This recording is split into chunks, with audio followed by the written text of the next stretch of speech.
Proclamación del Santo Evangelio de Jesucristo según San Juan. En aquel tiempo Jesús dijo a sus discípulos: Aún tengo muchas cosas que decirles, pero todavía no las pueden comprender. Pero cuando venga el Espíritu de verdad, Él los irá guiando hasta la verdad plena, porque no hablará por su propia cuenta, sino que dirá lo que haya oído y les anunciará las cosas que van a suceder. Él me glorificará, porque primero recibirá de mí lo que les vaya comunicando. Todo lo que tiene el Padre es mío. Por eso he dicho que tomará de lo mío y se lo comunicará a ustedes. Palabra del Señor. Continuamos escuchando la narración del segundo viaje misionero de Pablo. Después de salir de Filipos, Pablo viaja a Tesalónica y Berea. Pablo se dirige a los judíos en la sinagoga. Estos rechazan el anuncio que tiene una mejor acogida entre los gentiles. Los judíos, enojados por el éxito del anuncio a los paganos, inician la persecución contra Pablo y Silas, que se ven obligados a huir. Sin embargo, a pesar de todo, la misión sigue avanzando por la gracia de Dios y la acción del Espíritu Santo. En Berea sucede lo mismo. Los judíos de Tesalónica bajan hasta Berea con malas intenciones, provocando la ira de los judíos contra Pablo. Pablo, Silas y Timoteo, con la ayuda de algunos miembros de las comunidades cristianas, son ayudados a salir de la ciudad. Pablo se marcha hacia Atenas, capital de Grecia, mientras que Silas y Timoteo se quedan en la ciudad. Atenas era en aquellos tiempos una ciudad insensible en la que la mayor parte de la población eran esclavos y pobres que vivían bajo la opresión de unos cuantos. Era una ciudad mundana donde reinaba el pecado y los vicios. Y guiado por el Espíritu Santo, allá se dirige el incansable San Pablo, apóstol de los gentiles. Pablo está convencido de que la iglesia no vive para encerrarse en sí misma. Por eso viaja al corazón de la cultura y filosofía europeas, para hablarle a los intelectuales acerca de Cristo sin ningún complejo. Pablo predica esta vez en Atenas, en medio del Areópago. Su discurso nos enseña cómo tenemos que presentar el plan de Dios a los paganos.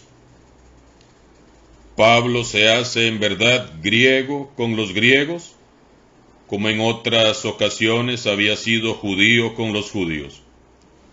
Capta su atención y su benevolencia, haciendo alusión al altar del Dios desconocido que ellos han adorado. Y enseguida les habla del Dios creador. Les invita luego a una espiritualización de su religión para llegar enseguida a Cristo Jesús, el enviado por Dios, el que resucitó de entre los muertos. Pero es precisamente al hablar de la resurrección cuando se da una reacción claramente negativa e irónica por parte de la mayoría. Al oír hablar de la resurrección de los muertos, algunos se burlaron y dijeron: de eso te oiremos hablar en otra ocasión. Entonces Pablo se retiró. Sin embargo, algunos se adhirieron a él y creyeron, entre ellos Dionisio y una mujer que se llamaba Damaris. Pablo salió de Atenas y se dirigió a Corinto. Igual que en Atenas, encontraremos siempre en este mundo a algunos que se burlan del cristianismo y postergan la consideración seria del Evangelio, mientras siguen abrazando a sus ídolos, en vez de inclinarse ante el único Dios y Señor. Y también por la gracia de Dios habrá entre ellos algún Dionisio y alguna Dámaris, esperando que el Evangelio les sea predicado. Siguiendo el ejemplo de Pablo, no debemos de tener miedo de predicar a Cristo, aun en los ambientes más incrédulos y escépticos.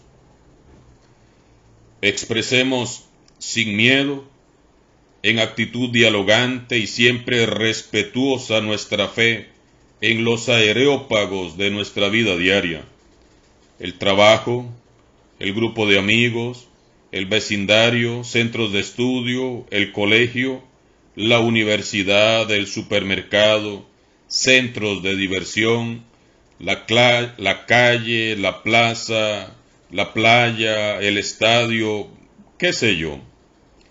En todas partes se encuentra uno jóvenes y niños, hombres y mujeres, que aseguran que Dios está muerto y hasta se declaran ateos o agnósticos. A ellos también debemos de hacer llegar el Evangelio, siguiendo la estrategia de Pablo. No importa si la pesca no es abundante, por uno que se convierta, habrá fiesta en el cielo. Debemos, por tanto, lanzar la red. Como San Pablo, vivamos nuestra fe sin complejos. No nos avergoncemos del Evangelio ni de Jesús, jamás. Si el ambiente es adverso, no escondamos nuestra fe. Al contrario, hagámosla brillar. En el Evangelio de hoy, Jesús nos dice que se va, que nos deja. Toda despedida conlleva una fuerte carga emocional. Yo creo que a nadie le gustan las despedidas, y menos cuando son para siempre, pues nos causan dolor y tristeza.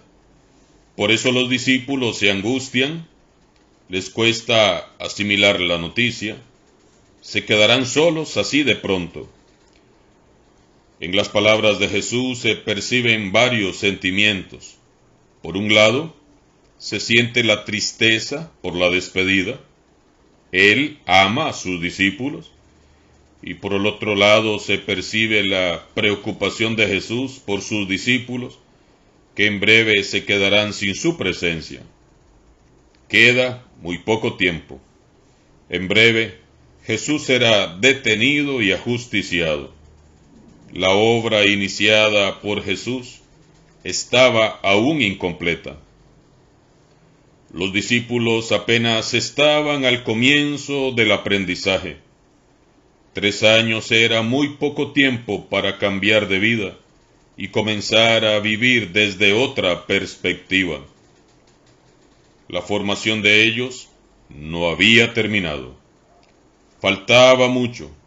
Y Jesús tenía todavía muchas cosas que enseñarles y transmitirles, pero el tiempo se había acabado. Aún tengo muchas cosas que decirles, pero todavía no las pueden comprender. Jesús conoce a sus discípulos. Ellos no son los más inteligentes, los más sabios. Aún hay que pulirlos demasiado.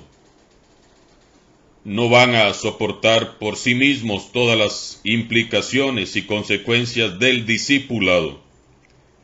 Sabe que pronto se desanimarán al verlo crucificado y que no serán capaces de permanecer ahí a su lado. Por todo esto es que Jesús les hace la promesa del Espíritu Santo. El Espíritu Santo les ayudará. Cuando venga Él, el Espíritu de la verdad, los irá guiando hasta la verdad plena, porque no hablará por su cuenta, sino que dirá lo que haya oído. Les anunciará las cosas que van a suceder. Él me glorificará, porque primero recibirá de mí lo que les vaya comunicando. Esto es precisamente lo que reflejan después de la resurrección los apóstoles y las primeras comunidades cristianas.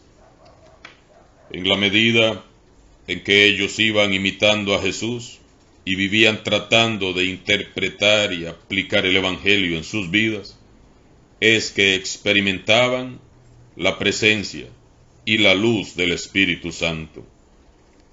Es el comienzo de una nueva creación. Cuando Jesús se despidió, dijo que iba a enviar un defensor para que se quede con nosotros. Es el Espíritu Santo.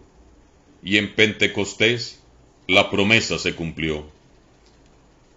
Jesús sigue siempre enviando su Espíritu Santo a nuestra iglesia. Jesús siempre nos enviará el Espíritu Santo, que será nuestro compañero y guía de camino. No estamos solos, ni lo estaremos jamás. Él es el artífice de nuestra santificación. Es el gran protagonista de la evangelización. Es el alma de la iglesia. Y sin embargo, qué poco se le conoce. Él también es para muchos el gran desconocido. Tenemos que esforzarnos por conocerlo más. Mientras más le conozcamos y le amemos, mayor será nuestra confianza en la vida. Él es nuestro socio en la aventura de ser felices de verdad. Con Él a nuestro lado, no hay miedos ni complejos que nos puedan detener. Repasemos las páginas del libro de los Hechos de los Apóstoles. Veamos a Pedro y a Juan predicando y sanando con poder y autoridad. Veamos a Esteban, cuyo rostro brillaba como el de un ángel, enfrentando sin ningún temor a sus adversarios. Veamos a Felipe, a Pablo, a Bernabé, a Silas, dando testimonio y soportando todo por amor a Cristo. ¿Qué haría en usted? ¿Qué haría en mí el Espíritu Santo si le dejáramos actuar? Piensa, hermano, hermana, piensa. ¿Cuáles temores, complejos, miedos y traumas derribaría si le dejaras entrar? ¿Qué áreas de tu vida necesitan ya ser pulidas y perfeccionadas? ¿Qué clase de cristiano te gustaría ser?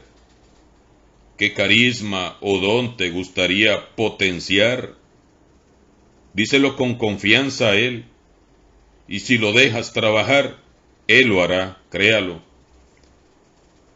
Oremos en este día, clamando al Espíritu Santo para que venga a encendernos en el fuego de su amor y nos sane, nos libere y capacite para ser discípulos verdaderos de Jesús.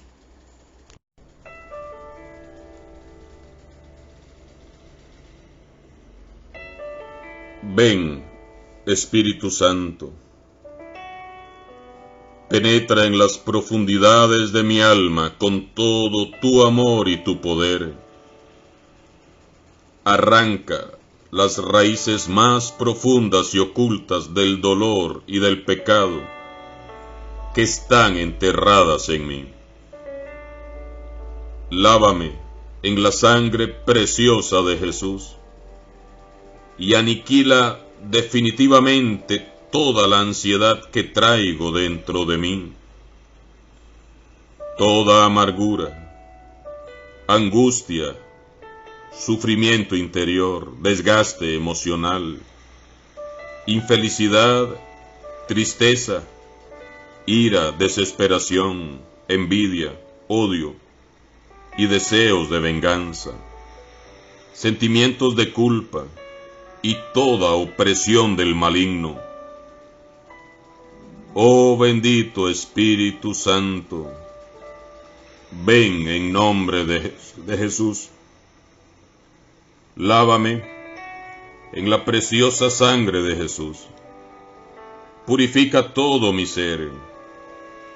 Quiebra toda dureza de mi corazón. Destruye todas las barreras de resentimiento, dolor, rencor, egoísmo, maldad, orgullo, soberbia, falta de tolerancia, prejuicios e incredulidad que hay en mí. Y en el poder de Jesucristo resucitado, libérame, Señor de vida. Sáname, Señor. Ten piedad de mí, Señor. Ven, Espíritu Santo, y capacítame para servirte con humildad y alegría. Renueva en mi corazón la vida, esa vida que brota del corazón del Padre Celestial desde la eternidad. Hazme resucitar a una nueva vida, plena de amor, plena de alegría, de paz y plenitud.